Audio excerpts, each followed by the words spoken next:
అవని చిన్నగా నవ్వింది. శ్రీ మహావిష్ణువు శ్రీరాముడుగా, శ్రీకృష్ణుడుగా భూమి మీద అవతరించారు. పంచభూతాత్మకాలైన, పాంచభౌతికాలైన శరీరాలు ధరించి అవతరించారు.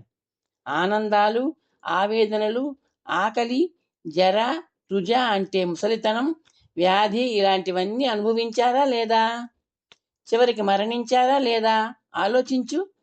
పంచభూతాల సమ్మేళనంతో 5 మౌలిక ద్రవ్యాల కలయికతో ఏర్పడే శరీరాలు అన్నీ అనుభవిస్తాయి, పోతాయి. అంతే. శ్రీరాముడు, శ్రీకృష్ణుడు లాంటి భగవత్ అవతారాలకే ఉన్న లక్షణాలన్నీ ఇదిగో అవని అనే నాకు ఉంటాయి. నిధి అర్థమైనట్టు చూస్తూ ఉండిపోయాడు. పాంచభౌతిక రూపాలకు జననం, జీవనం, మరణం అనేవి తప్పవు నిధి. నిధి తల పంకించాడు. భూకంపానికి బలైపోకుండా నన్ను రక్షించావు.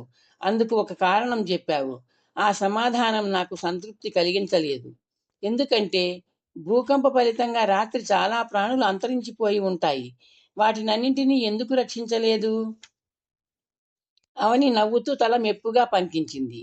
నీ బాల్యం నుండి అనుదినము నిద్రలేవగానే నన్ను ధ్యానించి, నా క్షమాపణ అర్థించి, నమస్కరించి నా మీద పాదం మోపుతున్నావు. పాదస్పర్శను క్షమించమంటూ వేడుకుంటున్నావు. బాల్యంలో నాన్న ఆ ప్రార్థన నేర్పించాడు. అమ్మ అభ్యాసం చేయించింది. అది అలవాటుగా అసంకల్పిత చర్యగా మారిపోయింది. నిధి అన్నాడు. నిన్ను నిన్ను మీరు అని గౌరవించాలనిపిస్తోంది. అవని నవ్వింది. నువ్వు అంటే ఏర్పడే సామీప్యాన్ని మీరు అనేది దూరం చేస్తుంది నిధి. నువ్వు నన్ను నువ్వు అంటే ఆనందిస్తాను. సరే విను. రాత్రి నువ్వు నా ఒడిలో విశ్రాంతి తీసుకుంటున్నావు. నా ప్రకంపనతో నీకు ఆపద సంభవించకూడదనిపించింది. నువ్వు ప్రతి ఉదయం నా గురించి చేసే ప్రార్థన అందుకు ఒక కారణం. ఇంకొక ఇంకొక కారణం కూడా ఉందా? ఉంది. ఆపదలు దాపురించినప్పుడు పాపాత్ముల వల్ల, అధార్మిక శక్తుల వల్ల భూభారం పెరిగిపోయిన ప్రతిసారి నేను ఏడుస్తూ విష్ణుదేవుడి సన్నిధికి పరిగెత్తుకెళ్ళి మొరపెట్టుకోవడం ఒక ఆచారంగా మారిపోయింది. నేను రోధించడం, ఆయన ఓదార్చడం పదే పదే జరిగే ఆ సంఘటనల వల్ల నేను చేతకాని దానినని, అన్నింటికీ ఆయన మీద ఆధారపడతానని నా సహచర భూతాలు 4 అంటుంటాయి. ఆ విధంగా కొంత నవ్వులు పాలయ్యాను. నేను కేవలం నన్నే కాదు, ఆపదలలో ఇతరులను కాపాడగలను అనే నిజాన్ని నిరూపించాలనుకున్నాను. సరిగ్గా ఆ తరుణంలో నువ్వు తారసిల్లావు. అవతరించి ఆదుకొమ్మని విష్ణువును అర్థించడం కన్నా నేనే అవతరించి ఆపన్నులను ఆదుకోవాలనుకున్నాను. అందుకే ఈ పాంచభౌతిక రూపం. అందుకే నిన్ను రక్షించడం. ఇది ఇంకొక కారణం. అవని నవ్వింది. ఇంకొక అదే మరొక కారణం కూడా ఉన్నట్టు నీ మాటలో ధ్వని చెప్తోంది. ఉందా? నిధి ప్రశ్నించాడు. తెలివైన వాడివే, అవని అంది. ఉంది. నువ్వు ఒక సాహసయాత్ర చేపట్టావు.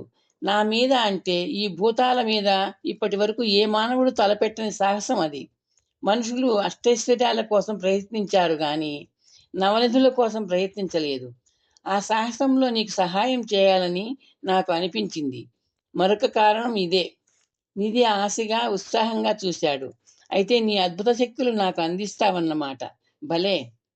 అవని చిరునవ్వుతో తలను ఆశ్చర్యంగా అడ్డంగా ఊపింది. ఇందాకే చెప్పాను, నా శరీరం నీ శరీరంలాగే ద్వంద్వాలకు, పరిమితులకు లోబడింది. పంచభూతాల కలయికతో ఏర్పడి నందువల్ల పరిమితులు, బలహీనతలు ఉంటాయి. నా స్థూల రూపమైన భూమండలానికి ఒక మహత్తర శక్తి ఉంది. అది ఆకర్షణ. దాని కారణంగా నీకులాగే అంటే ఇతర ప్రాణులలాగే నాకు కొన్ని భూమి సంబంధమైన అజ్ఞానాలు, బలహీనతలు, ఆశలు, ఆవేశాలు, ఆగ్రహాలు, ఆవేదనలు అన్నీ ఉంటాయి. నా సహాయం ఆ పరిధులకి లోబడి ఉంటుంది. అర్థమైందా? అర్థమైంది, నిధి అన్నాడు. నువ్వు చెప్పే అంశాలన్నీ నాకు ఆశ్చర్యం కలిగించేవిగానే ఉన్నాయి. ఈ శరీరంతో కూడా నేను దేవతనే అని నువ్వు అనుకున్నంత కాలం అలాగే అనిపిస్తూ ఉంటుంది. దివి నుండి భూమికి దిగి వచ్చిన దేవతలు చిన్న చిన్న మహిమలు ప్రదర్శించినప్పటికీ మానవులలాగే అన్నీ అనుభవించాల్సిందే. పాంచభౌతికమైన పరిమితులకు లోబడి ప్రవర్తించాల్సిందే. తెలియకుండానే, అసంకల్పితంగానే, అప్రయత్నంగానే ప్రవర్తిస్తారు. మళ్ళీ గుర్తు చేస్తున్నా, శ్రీ మహాలక్ష్మి సీతాదేవిగా దిగివచ్చింది. శ్రీ మహావిష్ణువు శ్రీరామచంద్రుడిగా దిగివచ్చాడు. సుఖాలను, కష్టాలను, సంతోషాలను, సంతాపాలను, సంయోగాన్ని, వియోగాన్ని, ఆదరణలను, అవమానాలను అనుభవించారు కదా. ఒక్క ముక్కలో సారాంశం విను. నువ్వెంతో, నేను అంతే, నీలాగే నేను.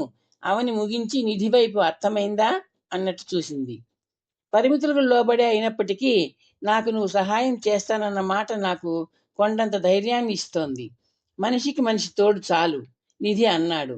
నవనిధుల సన్నిధి అయిన నా గమ్యాన్ని చేరుకోవడానికి కొన్ని కొండల గుర్తులున్నాయి. వాటిలో ఒకటి శివార్జున వృక్షం. అది ఎక్కడ ఉందో చెప్పగలవా అవని? అవని చిన్నగా నవ్వింది. భూగోళ రూపంలో విపులగా, విస్తృతంగా ఉన్న నా మూల స్వరూపానికి తెలుసు. ఏ ప్రాణి భూలోకంలో ఎక్కడ ఉన్నా తన ముందు ఉన్నట్టే. స్థూలరూప పృథ్వీకి కానీ పరిమితమైన ఈ శరీరంలో బంధించబడిన ఈ అవనికి కాదు. ఆ వృక్షం ఎక్కడుందో ఇక్కడి నుండి చూసి చెప్పలేను, అన్వేషించాల్సిందే. ఆ అన్వేషణ మీద నేను ఇంక ప్రయాణం సాగించాలి.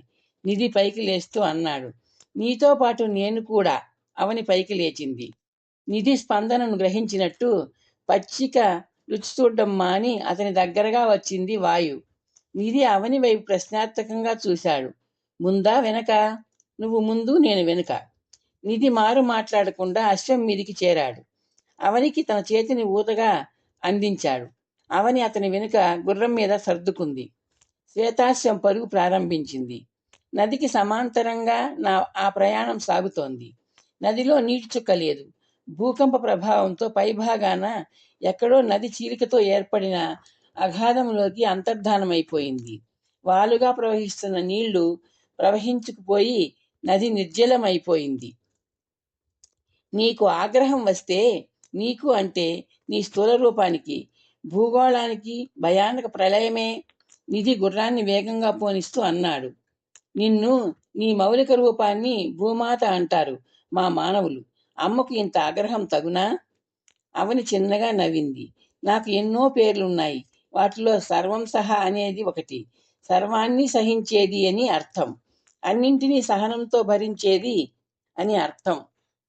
భూమండలంలో నివసించే అనేక రకాల ప్రాణులు, ముఖ్యంగా మానవులు, అనుక్షణము ఏవో ఎన్నో అపరిశుభ్రమైన, అపవిత్రమైన పదార్థాలను, వ్యర్థాలను, తాము భరించలేని వాటిని నా మీద పడవేస్తూ ఉంటారు. నా లోపల కప్పిపెడుతూ వాటి మీద వదిలించుకుంటూ ఉంటారు. ఆ కల్మష పదార్థాలను, వస్తువులను, విసర్జకాలను, చంటిబిడ్డ మలమూత్రాలను భరించే తల్లిలాగా భరిస్తూ ఉంటాను. భూమాతను కదా. కొన్ని సందర్భాలలో అవాంతరాలు సంభవిస్తాయి. పచ్చని పంటలు పండిస్తూ మనుషుల్ని పోషించే నది కొన్ని సందర్భాలలో పొంగి పొరలి పంటల్ని ముంచివేసి సర్వనాశనం చేస్తుంది.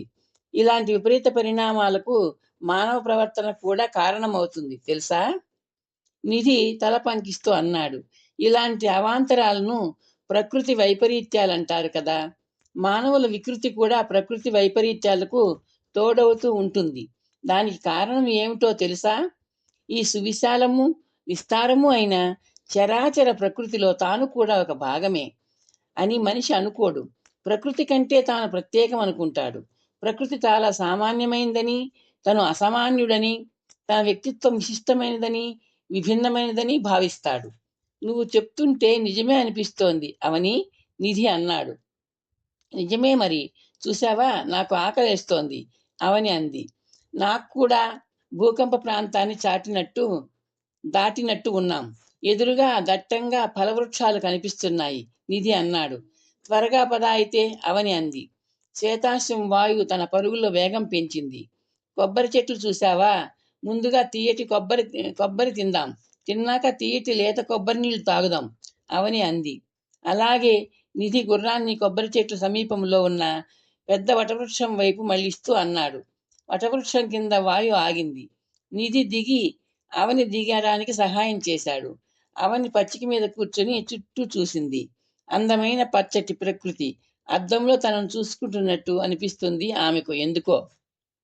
కత్తి ఉన్న వరను ఆమె దగ్గరగా పచ్చిక మీద పెట్టి బాకును పళ్ల మధ్య బిగించి నిధి కొబ్బరి చెట్టు ఎక్కుతున్నాడు.